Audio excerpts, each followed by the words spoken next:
ア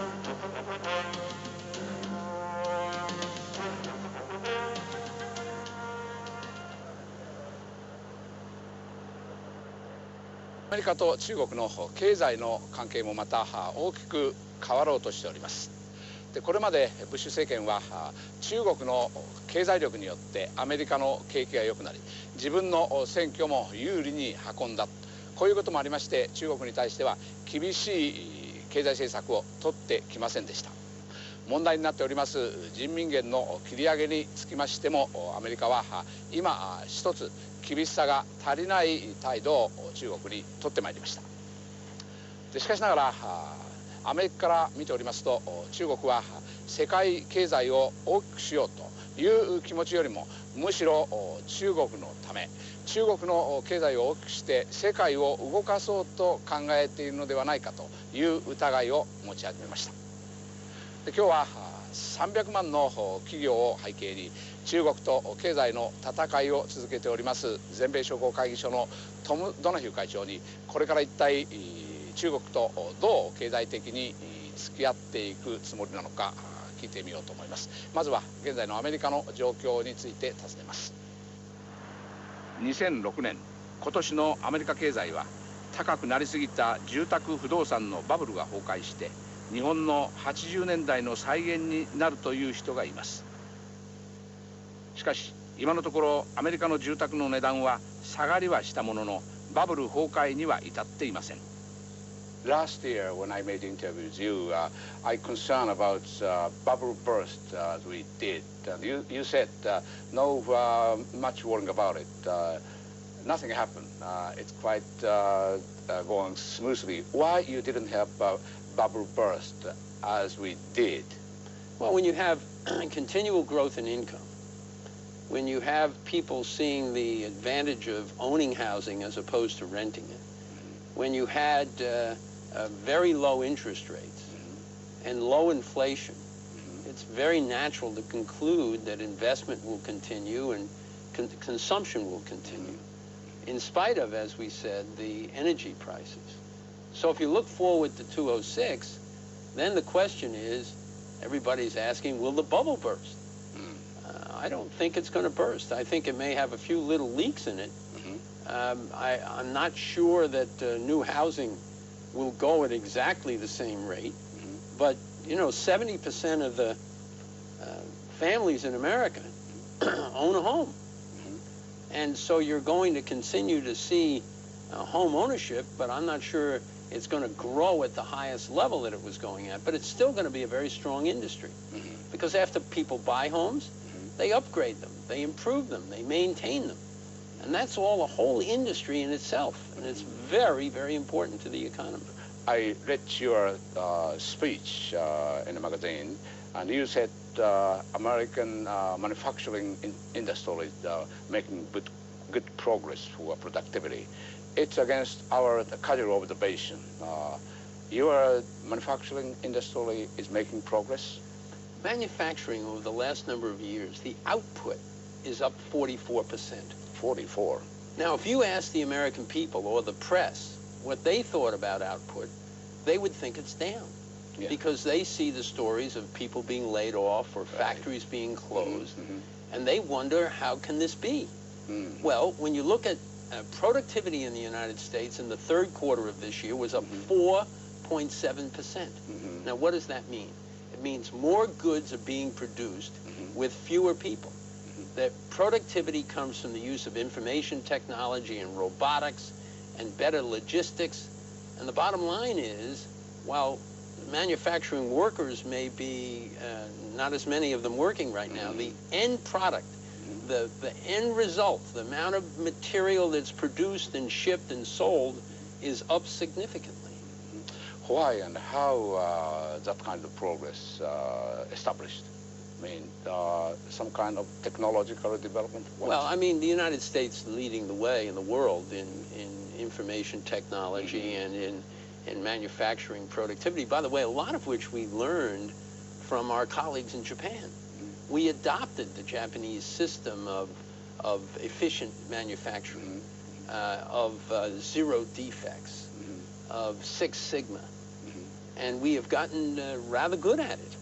Now, we'd love to have more people working.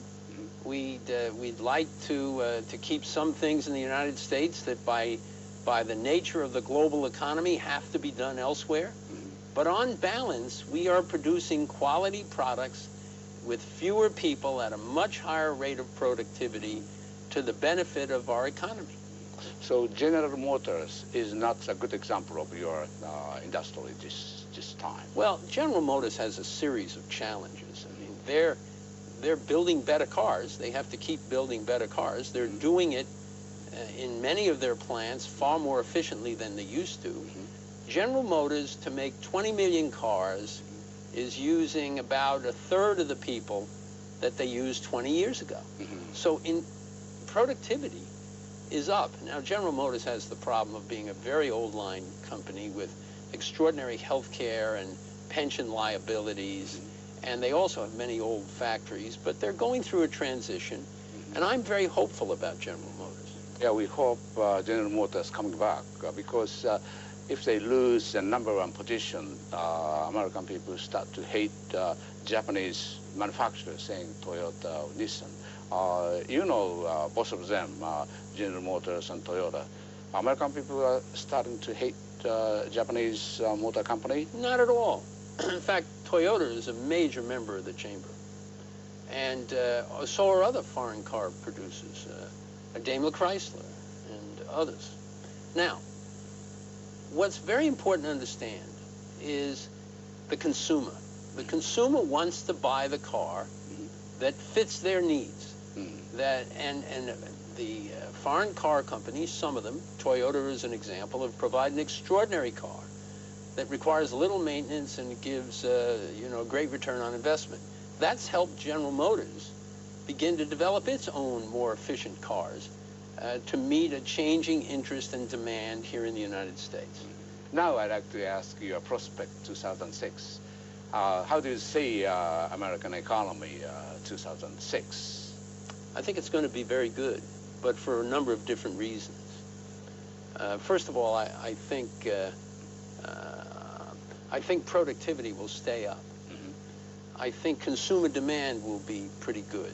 Compensation is up, incomes are up, income tax are still at a better rate now that we have that President Bush and the Congress approved some refinements in the income tax and investment taxes. So I believe that, and there's lots of cash available in our economy, which means there'll be good investment. There'll be money for technology improvements. There'll be money for new markets. So I think domestically we're going to do all right. And interest rates will probably, the Fed will probably stop at about 5%. That's higher, 5%. about 5. That's higher than we had before, and that's going to cause some housing loans and other things to be a little higher. But our export, remember, we are the major importer in America, in the world. That's why we have balance of payment problems. But we're the largest exporter, and we're going to continue to export more. So I think the economy is going to be pretty good. We have to be interested in inflation. We have to be interested in the interest rates. We have to look at the price of energy, and we're taking some steps here in the United States with that issue. And I would say that the economy has at least, will be at least as good as it was last year.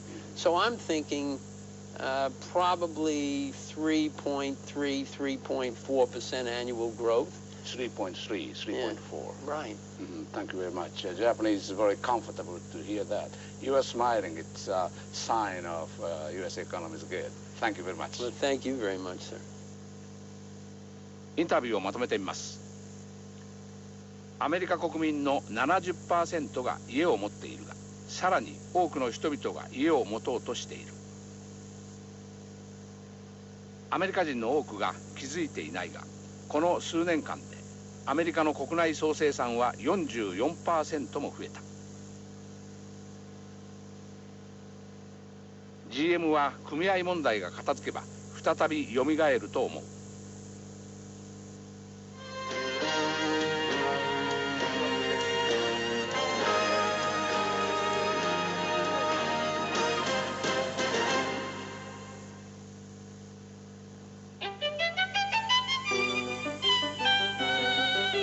小さな子供がいるママが一番欲しかったもの、それは駅からすぐの保育園。助かる助かる。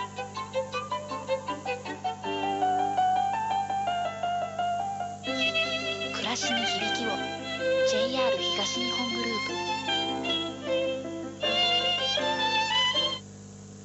プ。4番のブリ。アンサーフィックス。アンサーフィックス。違う、ハゼだよ。3番のハゼ。間に合わない。録画しよう。ロケーションフリー。それは光が実現した全く新しい楽しみ。僕の部屋のテレビで受信したり録画した番組を光は好きな時に好きな場所へ運んでくれる。正解は2番のウツボ。ウツボか。僕らが光と暮らす理由。レッツフレッツ光 NTT 東日本。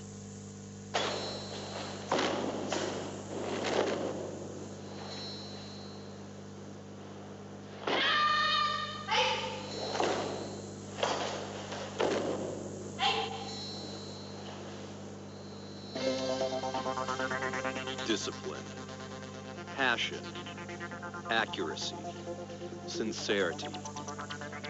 Daisei Group, we deliver to you with gratitude.2006年、中国の経済は再び 9% 拡大すると見られています。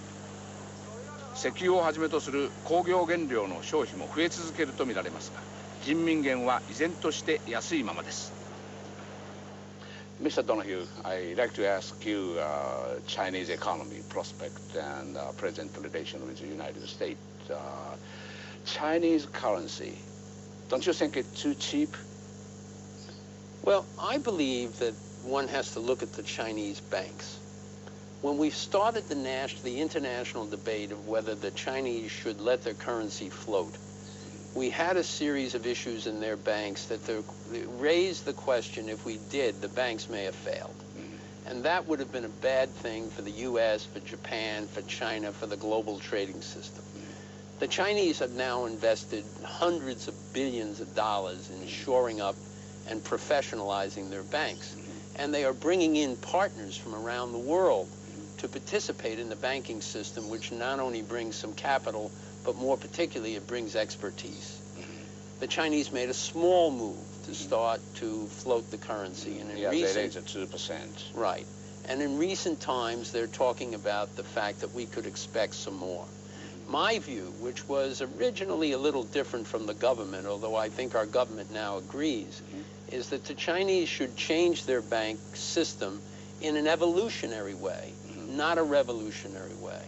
Over a reasonable but relatively short period of time, they're going to have to move to a global currency. I think they're in a much better position to do it now than they were a couple of years ago. I think you'll see some movement in a productive way, and it's in the interest of the Chinese government, their economy, and their people to assure that this is going to happen and to begin to move in that direction in a more substantive way. Now, what business relation you have with the Chinese? Now you have some say on their banking system. What relation do you have with the Chinese counterpart? Your membership or your people frustrated or? Well, the chamber happens to have a particularly positive relationship with the Chinese people. But your members, the business. And, well, our members are very engaged there. 75% of the companies that are doing business, American companies doing business in China, are beginning to make money. China doesn't have as sophisticated infrastructure as, for example, Japan. And so a lot of the early on investment has to go into worker training, the construction of facilities, the development of markets. They're only now developing a significant middle class, and only then along the coast. But the reason people are attracted to China is the entrepreneurial spirit and the extraordinary number of people that over time you can sell something to. Now, you pay a price for that. We have serious problems in China on the theft of intellectual property and counterfeiting. We're working aggressively with the Chinese government and with its companies and in the global community to get reform in that direction. And by the way, we're getting some help now from Chinese companies who are having their intellectual property and their stolen and their products counterfeited.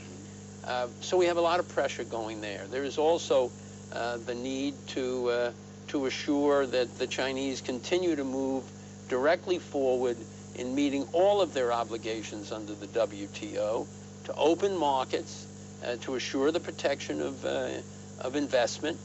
And I think we're moving in the right direction there. The Chinese have an extraordinary economy in terms of growth. They're up to almost $2 trillion now in annual economic, their economic base. But remember, the United States is $12.5 trillion.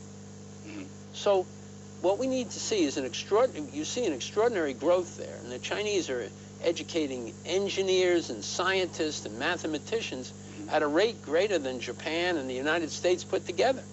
So we're going to have a serious competition for world markets, for resources, and for products with what's turning out to be a very strong economy. You know, Mr. Hidaka, for years the United States told everybody around the world how to run their economies, how to run their governments, how to be more competitive. And now they're doing it, and we have to live with that. And we have to compete ourselves.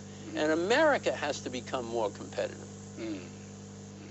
And you said you have 3 million company under your organization, and you said 20 million small companies. Very small. Business. How many people make a business in China, for instance, out of the 3 million of yours? Well, that's a very good question. You know, originally, the only people that could trade in these global markets had to be very big companies. You needed a lot of capital. You needed to be able to send people there. You needed to have money to travel there.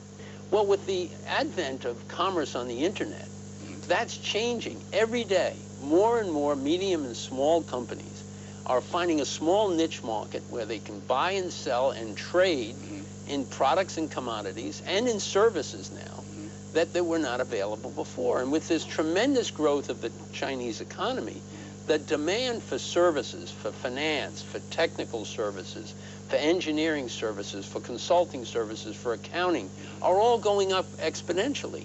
And many of those firms are a little smaller. So how many, I don't know, let's just say, for argument, let's say there are a couple of thousand companies that have a growing and an important role in China, but right behind them are thousands more who are going to be the subcontractors and the service providers and the innovators and the researchers. And I think this is a great opportunity for the United States. I'd like to stay with China. Chinese changed the regulation and law sometime abruptly.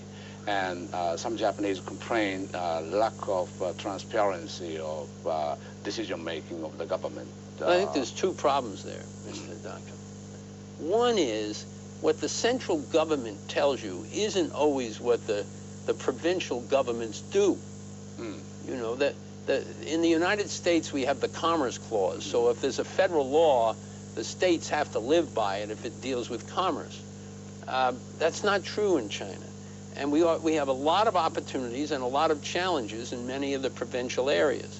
It is also true that China has an extraordinary bureaucracy.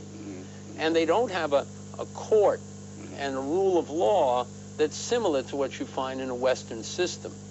And so trying to figure out how to resolve our differences and how to deal with the changing regulations in some orderly way is something that's a work ahead of us in China. And the Chinese government is trying to become more helpful in that regard. But if you go to Japan, if you go to the EU, you go to other places, you have a rule of law, you have a court system, you know where to present your arguments. That's a serious problem in China in trying to get a straight answer that you'll know will be the answer today, tomorrow, and the next day. インタビューをまとめてみます。人民元を高くするには変動相場制にしなければならない。中国の銀行は遅れており、変動制で扱い高が増えれば倒産してしまう。中国に知的所有権の重要さを教え、WTO の規則に従わせる必要がある。中国では中央政府と地方政府の言うことが全く違っている。特に役人がひどい。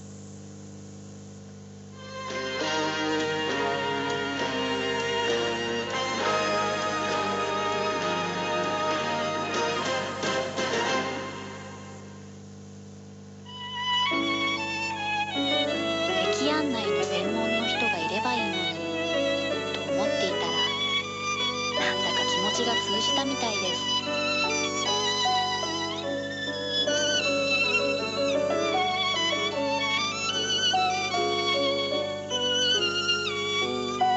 暮らしに響きを JR 東日本グループ。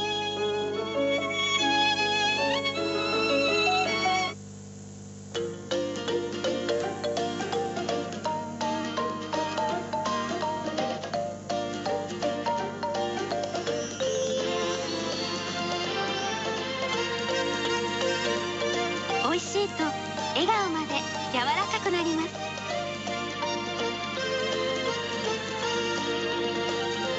ソフトといえば山崎ダブルソフト。ハーフサイズもよろしく。ヨーロッパのこととかした方がいいですよ。例えばハンガリーでは塩が足りないことを塩タランっていう。この塩タラン。Короче, мы самолета, я что-то замерз, знаешь, как холодно, еще не ел. Так прямо побежал? 相当悩んでいます高見盛り。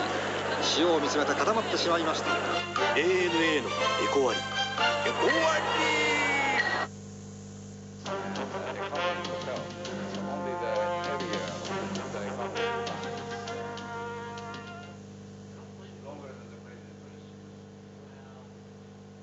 Mr. Donahue, I'd like to ask you beyond China. Beyond China, I mean India and some other South Asian countries. You pay attention all over the world. I knew representative of Hong Kong came to visit you when Hong Kong came back.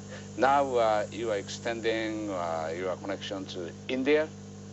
Yes, India is an extraordinary market. Has the second largest population to China. It has some advantages over China. It has an English system of law. It has a form of government that is a democracy. And it has a huge number of people that speak English. And it has a very strong education system, both in the primary levels, but more particularly in training people for sophisticated work in the workplace. And U.S. government and the Congress do help you to extend your connection, the business, into the region? Well, the U.S. government has been very helpful to India in general in terms of nuclear energy and military issues and the opportunity to expand their sophisticated parts of their economy.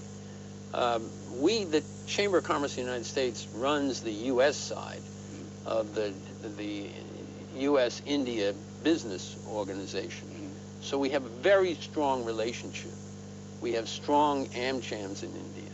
We have very growing and positive relationships.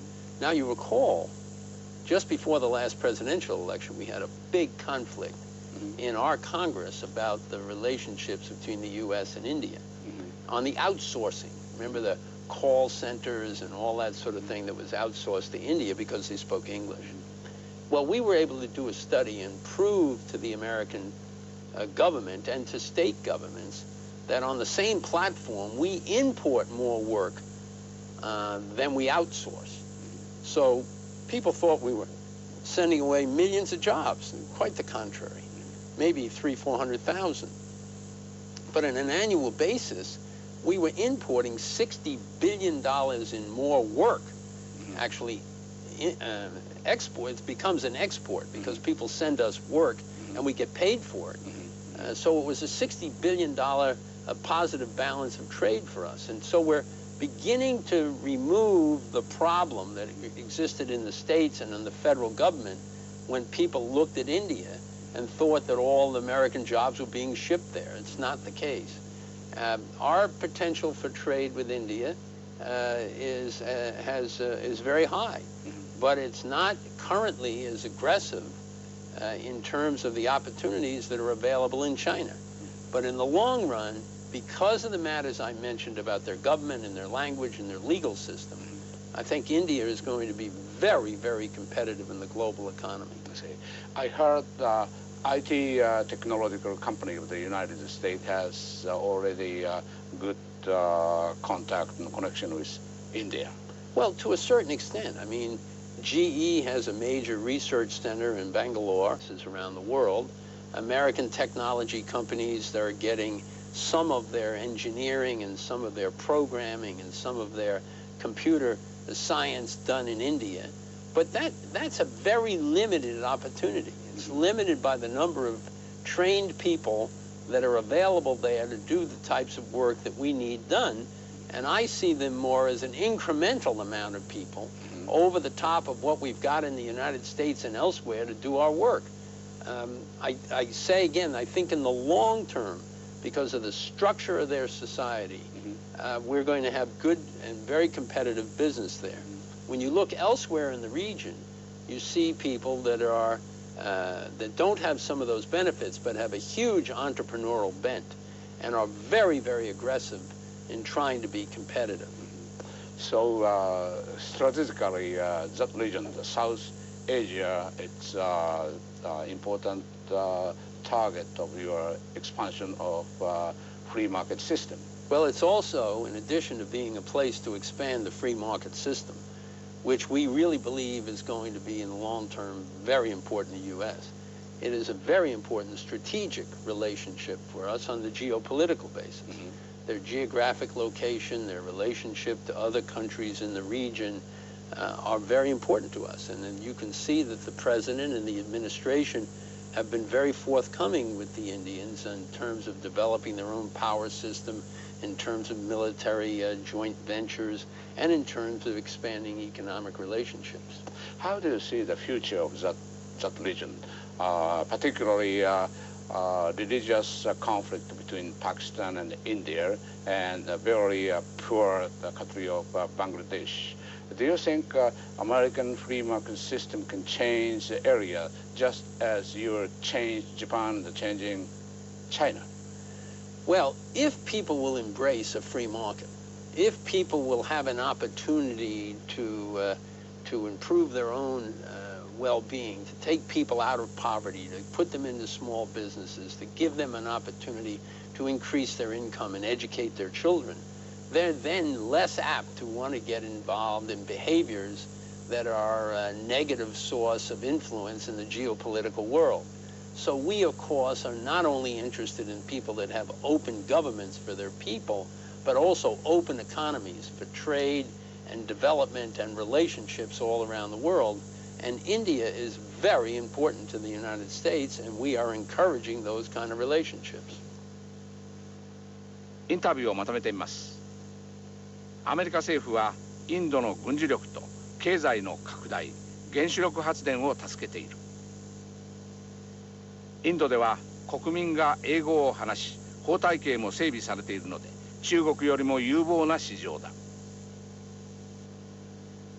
地政学的に見ても、インドは極めて重要である。アメリカが中国に対しまして不満に思っていることは3つあるようであります。そのまず第一は中国が人民元を一向に切り上げようとせず、中国の自己的な利益だけを追求していること。そしてもう一つは地下資源あるいは天然資源を重要なものとは思わず、むしろ浪費をいたしまして世界中から石油や資源をかき集め、中国のためだけに使っていることであります。そしてもう一つはアメリカが知らないところで国防費を不正に増やし、そして軍事力を急速に増強していること、この3つであります。でこれに対してアメリカはこれまで中国が世界経済を大きくする、そしてアメリカとともに世界を豊かにする努力を行うという考え方を持ってまいりまして、アメリカは中国をあまり警戒してきませんでした。しかしこれからは人民元の問題、あるいは石油の問題、さらには軍事力の問題、全てにわたって中国の行動を監視し、中国を厳しく見ていくことになるだろうと思います。で、特にインドとの関係を強化して世界をもう一つ別の面から見る動きを始めました。で、日本も中国を考えるにあたって世界の中で中国がどう位置づけられているのか、そしてアメリカとの関係がどうなっているのか、こういった幅広い観点から今や中国の立場を見、中国と付き合っていく必要があるのではないでしょうか。